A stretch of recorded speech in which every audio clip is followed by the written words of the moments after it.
Thank you guys for being here. Special time for the University of South Florida. Special time for our faculty, our staff, our students, our alumni, and obviously our basketball program. But it's about those people I talked about before, because, without the alumni that we have, the student body that's been incredible, during our games this year, our faculty and our staff that give us an opportunity to do what we do at an elite university. I'm not sure you guys are here even covering this stuff or even caring about it. So shout out to all the Bulls all over the place. I owe you an email back, Donna. Oh, yes. Yes, I'll owe you one, but we can talk after this. Okay. I was a little under the weather the past 3 or 4 days, so forgive me for that. It's going around. Yes. Well, what you kicked off with kind of segues perfectly into my question. Mm-hmm. I'm writing a story about the fan base and how you really set out on a grassroots campaign to build it up, and you've been out buying students coffee, giving out ice cream. Why is it important to engage with the students? If it sounds like a broken record, whatever. My father was a clergyman, right, in Atlanta, and a lot of not a lot of the stuff, almost everything he did within the city of Atlanta, it started in a grassroots type of space.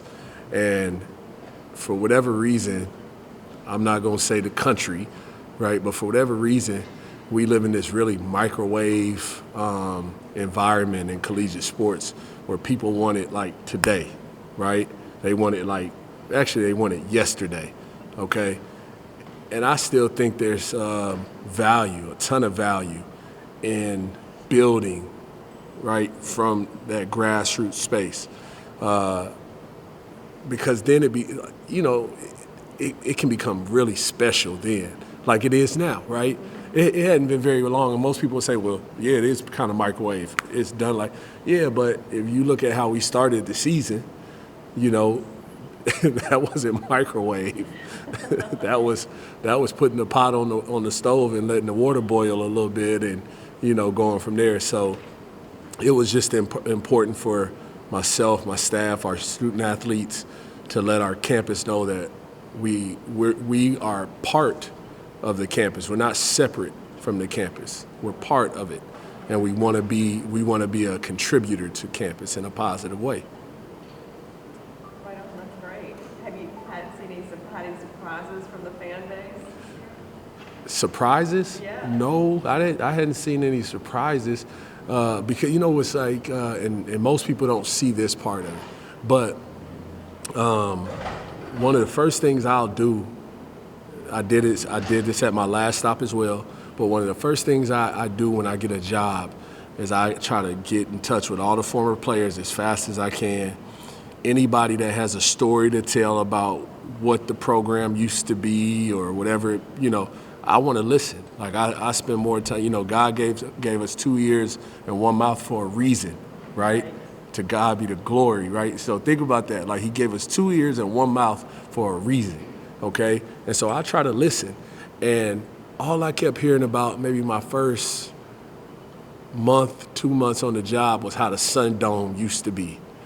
Man, it was this, it was that, and all I could think about was, man, we gonna get Yingling rocking the same way. Yeah. I have a lot more help here with the Soul Flow Rodeo, the marketing team, the communications team. They do a phenomenal job. This is no joke, Donna. On game days at Kennesaw, myself and one of my assistants who's at Georgia Tech now, Persian Williams, we would take a box of T-shirts, 100, 150 T-shirts out on campus, handing them out to students, inviting them to the game. So. Well, it's working. They love you. I've spoken to the Soul Flow Rodeo. Nah, they're the best. They're awesome. Thank you for being here, by the way. It's really cool. Thank you. Thanks for your time. Absolutely. Coach, let's go back to November, the practice starting. You're 26 games in now. Has anything changed practice-wise? You have to kind of back off a little bit with the legs? I got a feeling maybe nothing has changed, but has anything changed? No, it's changed, but it's changed because they've built equity. They've built trust. this time of year, you got to be really smart, about what you're doing. I can remember being in college, and my mentor, Billy Kennedy, man, and we still be going 2 hours, 2.5 hours right now. But like when I think back about that team that was going 2.5 hours compared to my team my senior year, we'd only be going about an hour and a half, hour and 15 minutes. We knew what it took. We knew the work that needed to be put in, and these guys have built a ton of equity with their consistency throughout the year that I trust that they're going to get their work in, outside of anything I need to do. Because the reason you're going 2 hours now is because you're making sure they're getting shots up, extra shots. And we almost have to, now I'm not joking when I say this, like we have to shut the gym down some days because they'll just go, between Selton, Chris Youngblood, on down the line, like these dudes are in there. So we're we pulled back from a time standpoint, not an intensity, not an urgency, not a care standpoint. Coach, Sunday, some really uncharacteristic turnovers for you guys. How do you work with them? Well, they were uncharacteristic. And Leo, let's not get ahead of ourselves, okay? We have been doing a phenomenal job of taking care of the ball. So they were uncharacteristic based on how we had been taking care of the ball. But I think you got to give SMU some credit as well. And their length, their athleticism, it bothered us a little bit. And we got sped up. We didn't play off two as much as we like. We tried to make too many home run plays instead of just taking the simple, like you guys know I like baseball and I'm a root for the Rays, but I love the Braves. It's what I grew up on. It's what my granddad grew up on me. Brought us up on was Braves baseball on Channel 17, TBS. All right, is what I grew up on. So, Chipper Jones, he get a home run every now and again, but Chipper was gonna get on base, right? And whoever was on base, I'm going back now. Whoever was on base, Terry Pendleton was going to bring him in. He was going to bring him home. So we need singles and doubles. We were trying for the long ball every single time, and we got to be better. Coach, your chief of staff, Joy Williams, she says you say she's the boss. She says you're the boss. No, she's the boss. She's the boss. What is her impact? I talked to her a little bit. She said that she may go to Murray State. You guys are both there. Just what is her impact been since you brought her into this program? Man, guys, I'm being serious when I say this. Outside of the big man above, I'm not sure we'd be where we are without Joy being on our staff. She just has this, her demeanor, her sense of confidence. Trying to find one word to put, this is the word, her swagger. Her swagger is unmatched. She just has a way of saying things at times that just, whether it's the matter-of-fact thing, you need to hear, this is what we need to do, or if it's hey, you're doing a good job, relax. It's really cool my guy. It's really cool having her. Her swagger gives us swagger.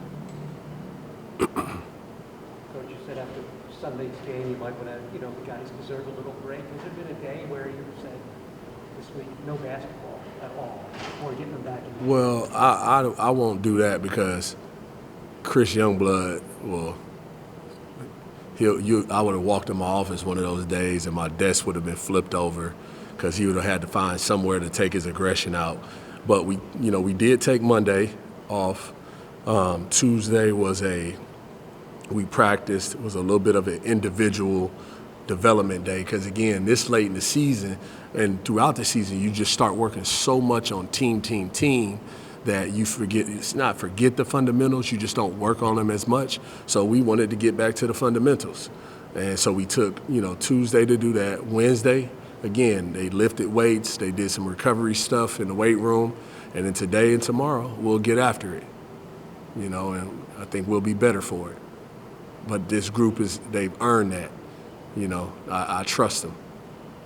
Coach, this time of year, all the fans, they talk about bracketology, seeds, bubble teams, et cetera, and gives great exposure for the game. But if you win on Saturday, it's a regular season championship for the first time in the history of the program. What would that mean? No, we're already the regular season champion. Outright, I guess. Outright. Oh, Yeah. I know what you mean. Yeah. But see, that discredits the work we've done up to this point. You see what I'm saying? Yeah. Like, so therefore, what does what you've accomplished mean? Put it in, frame it differently. you want me to answer the first one or the second one? Whether you share it or outright, you're a champion, which Yeah. has never happened before. Yeah. So what does that mean? It means a lot. Again, I get the conference tournaments and the money it generates and all of that great stuff, but guys, go through this league for 18 games, all right, and go through this league for 18 games, and you're telling me the regular season champion shouldn't get the automatic bid? Guys, come on, man. Like, what are we teaching our young adults? Like, what are we teaching them? Like, in two ways, okay? And I don't want to get on a soapbox here, but first part, okay? You talk about these bubble teams or whatever it is, right? I can remember growing up, my parents, they always talked about, stay consistent, perseverance, resolve, right? It's not about what happens, but how you respond, okay? And it used to be rewarded, right? Like, it used to be rewarded, like whether it was with your grades or whatever it may be. But now we're saying, okay, because you lose a couple of games, 3 games or whatever it was in November, early December or whatever it was, all right, you lose those games. Nobody cares the growth you had after it. We just care about those 3 games. Like, man, I'm a kid from the south side of Atlanta. That's corny, all right? That's a poor message being sent by adults, okay? Because all this team has done is what we've been asked to do: grow, right? All they've done, I don't even know what I guess 13 in a row. My daughter, daddy 13 in a row. It's all she talks about, right? But like, I don't even know it's however many out of how many. I really don't. I promise you, I can't remember, right? I just get lost. What is it? 19 out of 20. 19 out of 20, right? Like, so you're trying to tell me a team that's won 19 of its last 20 games, okay, is not one of the best 68 teams in America today? Come on, man. Like, that's why I always talk to you. I'm in the business of building men, because with this sport, all right, in this environment that we're in now, it'll make these kids think that, oh no, I can hit it quick. And they don't realize when they get out into the real world, right? It's the law of the farm, right? We all know the old law of the farm, right? You gotta cultivate, you gotta plant the seed, you gotta water it, so on and so forth, right? To reap the harvest. And here's the thing about whether it's football, Major League Baseball, that's the debate is you can get hot and win the World Series. You can get hot and win the Super Bowl, and a lot of coaches seem to think the test of a team is what you did in the season. Yeah, but think about this. If you get hot and win the World Series, you had to be consistent to get there. You gotta get there. Right? Like, what are we talking about, man? Yeah. Like, some people would take this and they'll try to use it against us in recruiting. Like, I don't care, man. Like, I really don't. Like, I'm here. But regardless of all of that, yeah, committees or whatever, you got the regular season championship. Yeah, so that's why I say, so that's why I say it's like, that's like, if I walked in the locker room today and said, all right, fellas, this is the deal, man, what message am I sending? I want them to understand what they've done, right? I also want them to understand what they have the opportunity to do, okay? But I don't want to discredit what they've done, and then go back later and say, well, fellas, don't worry about it, man. You're champions already. Like, no, man, I'm not doing that. Give it, as the young people say, man, give them their flowers while you can. I'm gonna give them their flowers. you know. Coach, there's going to be, I mean, this is going to be a revenge game for the other team, and you guys have played in some pretty tough environments. Do you anticipate this being the biggest test from a crowd standpoint on the other end? Oh no, for sure. If I know Coach Fern, and I don't know him well, but if I know him just the little bit I do, and he's done a heck of a job, man. I think they call their student section Fernville, right? I think it's what they call it, Fernville. Man, like it's gonna be rocking and rolling in there. Why? Because they still have an opportunity to win a championship. Yeah, they lost a couple, but why should what they've done be discredited? They still have an opportunity. Okay, I say I've used this, maybe not with you guys. I've used it with the team. The really successful CEO of Rap-A-Lot Records, Jay Prince. He has this great quote. Every day you wake up, you get two things: a chance and a choice. Right? A chance and a choice. When you get the chance, right, now the choices you make ultimately lead to the destination, right? So, man, we got a chance. Well, we got to make the choice, to do what we want to do, To deliver this program's first ever top 25 ranking, how special is that for these guys to accomplish? Man, I wish Charlie Bradley was sitting here, because that's a question for him. I've been here. I hadn't been here a year yet, right? I wish Chucky Atkins or Redenko, one of those guys, were here. I got a text from Dominique Jones, and this tells me everything I need to know right here. He's in China, and it was like 5 in the morning. I don't know what time it was there, but Neek said, "Coach, congrats. Keep your foot on their neck. Keep going. Say no more." Right? Like, that's a question for those guys, right? Or maybe ask President Law. Right? She was a student here. She's been a part of this university a lot longer than I have. I would love to know her take on it because, again, I'm grateful. We're grateful for the ranking. But what I know, having been in sports as long as I have, is sometimes they only give you the crown and knock it off your head. Right? So now your awareness has to be up even more, And then you talk about, your team's growth, 19-1 over the last 20 games. How do you explain that growth going from that 3-game losing streak in November to now? How long you got? I got a sample we're going Man, to put it simply, immaculate. Because for 15 guys, I sound old, man. But for 15 guys to be able to put aside individual wants or needs or goals for the common goal of a team, right? For the common goal of a team, man, it's the only way something like this happens, right? Because somewhere along the way, when that success is coming, they got somebody in their ear. It might be a parent. It's hard, and think about how hard it is. How old were you when you told your parents no for the first time? I was stubborn. I was probably 2 or 3. No. I mean, but like no and got away with it. Still waiting. Older. Still waiting. Right. And so, like, if your parents telling you, man, you need more shots, or you need this, like, how hard is it? Like, I remember having to tell my parents, nah, like, we good. I was 22 the first time. And luckily I had an older brother who told me it was okay to do it, right?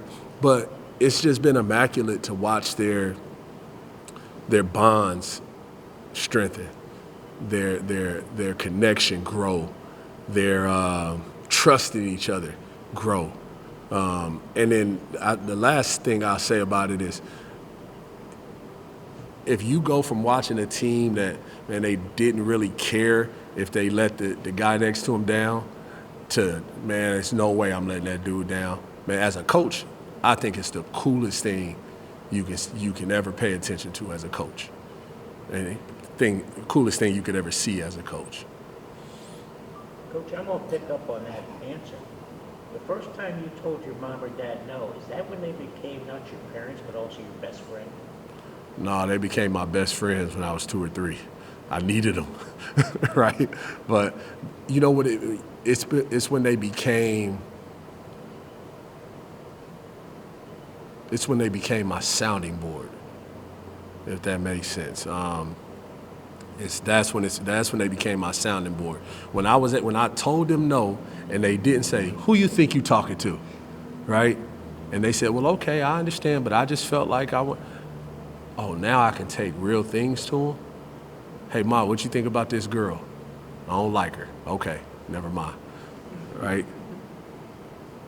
Coach, how have you noticed your players not get too high during this run and kind of keep the same pace as you guys continue to rise? The coolest thing about it is our program is now player driven. It's a player driven program because when you got Chris Youngblood or Selton Miguel sending out a text in the team group chat, with the little emoji, with the emoji headphones emoji, headphones on. All right, they got it. They know not to get too high. They know not to get too low, and just stay connected and ride it together. Because they know if they do that, it's more to come. So it's been really cool just to see it become a player-driven program.